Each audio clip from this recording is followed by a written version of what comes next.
جیسے خون آنے سے پہلے انسان کا رہتا ہے. یعنی یہ سب کچھ کرتے تھے، جمع بھی کرتے تھے، صحبت کرتے تھے، ان کے یہاں سب جائز تھا، ان کے یہاں سب حرام تھا. اب آتے ہیں اسلام کی طرف. محمد صلی اللہ علیہ وسلم دنیا میں تشریف لائے اور آپ نے انسانوں کو انسان بنایا.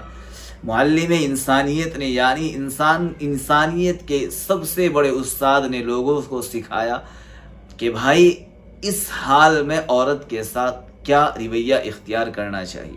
کہ ایک عورت کو جب خون آئے، کتنا زبردست اللہ کے نبی صلی اللہ علیہ وسلم نے اعتدال کے ساتھ ہمیں سکھایا، اور کیا زبردست اسلام کا نقطہ ہے، اسلام کا نظریہ ہے کہ اسلام ان دونوں چیزوں کا انکار کرتا ہے، یہودیوں کا بھی، عیسائیوں کا بھی، کہ بھائی یہودی بھی غلط کر رہے ہیں اور عیسائی بھی غلط کر رہے ہیں، وہ بھی عقل کے خلاف، یہ بھی عقل کے خلاف.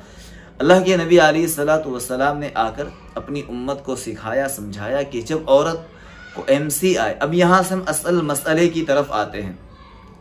وہ تو میں نے دو تہذیبیں آپ حضرات کے سامنے رکھی، دو طرح کے کلچر آپ حضرات کے سامنے رکھے کہ بھائی دو الگ الگ کلچر تھے، ایک یہودیوں کا تھا، ایک عیسائیوں کا تھا. اسلام کا جب کلچر آیا، جب اسلام کی تہذیب آئی اور محمد صلی اللہ علیہ وسلم نے بتایا کہ دیکھو جب عورت کو MC آتی ہے، عورت کو ماہواری آتی ہے. اللہ کے نبی علیہ الصلوۃ والسلام کے پاس اصل میں چند صحابی آئے اور کہنے لگے یا رسول اللہ جب عورت کو حیض آئے تو اس وقت میں ہمیں کیا کرنا چاہیے. اللہ نے قرآن اتار دیا اور قرآن کے ذریعے سے پھر بتایا کہ ایسے وقت میں کیا کیا کرنا چاہیے. حضور علیہ الصلوۃ والسلام نے بتایا کہ بھائی جب عورت کو حیض آئے تو اس حال میں آپ عورت سے صحبت نہیں کر سکتے، عورت سے جمع نہیں کر سکتے، یعنی اس سے انٹر کورس نہیں کر سکتے. اگر کسی کو صحبت یا جمع لفظ ہارڈ لگ رہے ہو تو وہ سمجھ سکتا ہے انٹر کورس یعنی ہم بستری نہیں کر سکتے. باقی حضور علیہ الصلوۃ والسلام نے فرمایا کہ ناف سے اوپر کا جو عورت کا حصہ ہے یا پھر گھٹنوں سے نیچے کا جو عورت کا حصہ ہے، اس سے آپ فائدہ اٹھا سکتے ہیں، یعنی ان ساری چیزوں کو ٹچ کر سکتے ہیں، ساری چیزوں کو آپ ایک طریقے سے کہیے لطف اندوز ہو سکتے ہیں. لیکن بہرحال جمع کرنا جائز نہیں ہے. یہاں اچھی طرح سے مسئلے کو سمجھ لے. جس عورت کو ماہواری آ رہی ہو، خون آ رہا ہو، اس عورت سے صحبت کرنا، ہم بستری کرنا بالکل جائز نہیں ہے، حرام ہے، حرام ہے، یاد رکھنا اچھے سے. اب آگے اللہ کے نبی علیہ الصلوۃ والسلام نے پھر فرمایا کہ یہ جو عورت ہے اس کو خون آ رہا ہے، لیکن یہ پوری اس طریقے سے ناپاک نہیں ہے کہ آپ اس کے ہاتھ کا کچھ نہیں کھا سکتے. فرمایا کہ اس کے ہاتھ کا کھا بھی سکتے ہیں، پی بھی سکتے ہیں، اس کے پاس لیٹ بھی سکتے ہیں اور اس سے بات چیت بھی کر سکتے ہیں. کتنا بہترین اللہ کے نبی علیہ الصلوۃ والسلام نے ہمیں طریقہ سکھایا اور سمجھایا، اور ایک سلیقہ بھی دیا اور ایک زبردست ہمیں تہذیب دی.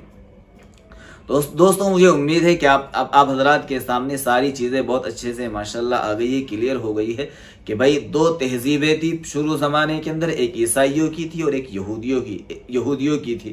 ایک کے یہاں عورت کو بالکل اس نظر سے دیکھا جاتا تھا کہ اس سے بات چیت کرنا بھی عیب سمجھا جاتا تھا، اور ایک کے یہاں بالکل عورت کو کھلونا سمجھا جاتا تھا. ہماری شریعت آئی اور ہماری شریعت نے انسان کو انسان بنایا اور کہا کہ عورت کے ساتھ اس حال میں جمع تو نہیں کر سکتے، صحبت تو نہیں کر سکتے، لیکن باقی چیزوں سے فائدہ اٹھا سکتے ہیں.